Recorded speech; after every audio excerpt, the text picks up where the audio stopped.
Mwaramutse nsubira mvuga ku masoko ariko arasha mu Burundi. Ndi kubona kuri YouTube abadede bose basohotse, abavugizi babo bose, abansi b'Uburundi bari kuduturira etc. Ntogiharira kirashoboka. Jewe supposition yose ndayakira nkayanaliza ukwiri kubera ntaba mfise le contraire, ntafise evidence du contraire.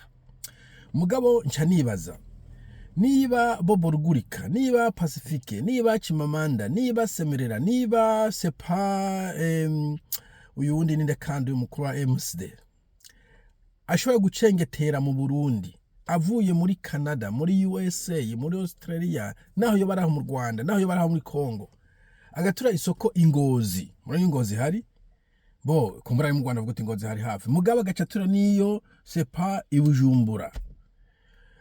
Ejo ntawuzi n'indi zosha n'izindi zageze yasha hirya no hino mu ntara z'u Burundi n'ufise n'iyamata nageze gusha. Ukuntu wosigurira abo bansi b'u Burundi bashaka gucengetera aho hantu hose mu gihugu gifise intwaro plutôt gifise inzego zihagije. Twibukanye u Burundi bafise polisi nyinshi cyane bari armé, mu bihugu byinshi polisi ntibiri armé.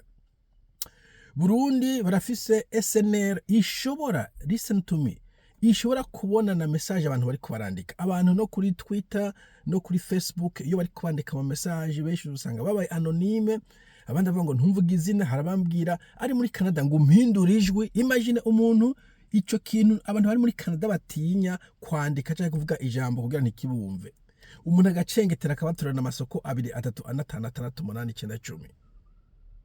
Kumbe ni Peppa Tigers kuba bavuga ni tigre en papier, ni ibintu nyene vy'ibikanganyoni. C'est ce que je dirais.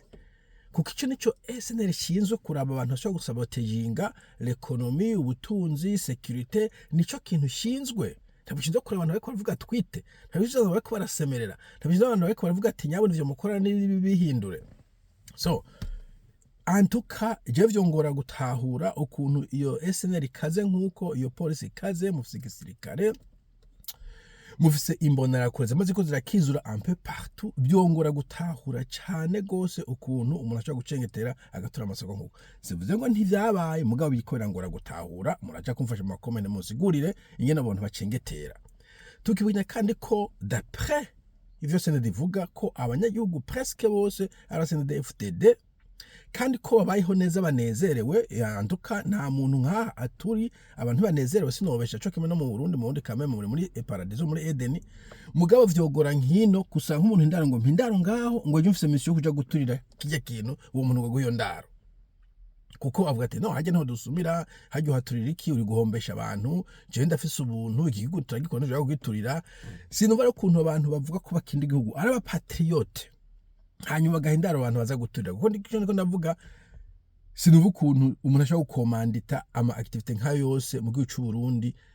Mutubwira ngo kirapanze, mutubwira ngo tujya dukaravye, mutubwira ngo turi maso, mutubwira ngo nimuze tubanigagure ngo uvuga wese turamusya. Igihugu tamuna gikora greve, muze murabe kuva abadede bagiye ku butegetsi surtout depuis 2015 nta muntu arasubira gukora greve, never nabo bacinyiza gose bakabakanzya ndakafuta mu kanigo. Nta muntu akora greve, kirazira mu Burundi.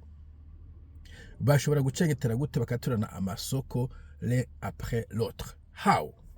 Mubisigurire. Alors moi admettez que ou bien même yaturira ou ivya accident c'est exclu.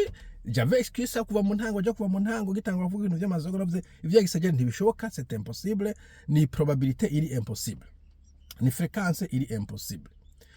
Bo hanyuma igituna bakora SNDD ushobora kuba nibesha nuko icame na mbere nta kintu na kimwe kigezo gikogwa kuva isoko ya mbere ihiye. Jewe ngubu mfise televiziyo ukaza bakayinyiba ngasanga umuntu yanyive kubera ahantu yaciye mu muryango canke mu idirisha, nta kuntu nkagure yindi akaza kayiba canke bugaca bakawa umuntu akinjira ha hantu nyina gatwara c'est pas laptop. No hakikisha ko ico kinogo, iyo security problem iri kunzu yanje ndirectifyinze.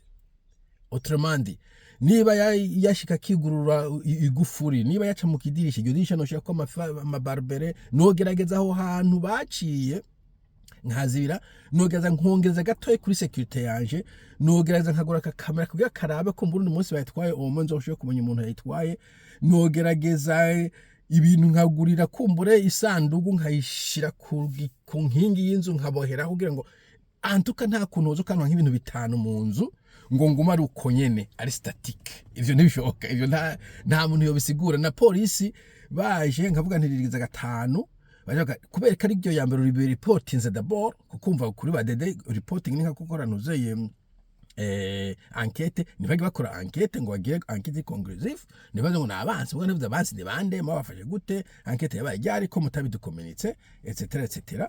Polisi ije igasanga amaze kwibwa inshuro 10, ubwo ati inshuro 9 niwe wibishije kwe kutatubwiye au départ, kwe kitigeze uhindura ingene upanga ibintu, kubera iki all of that.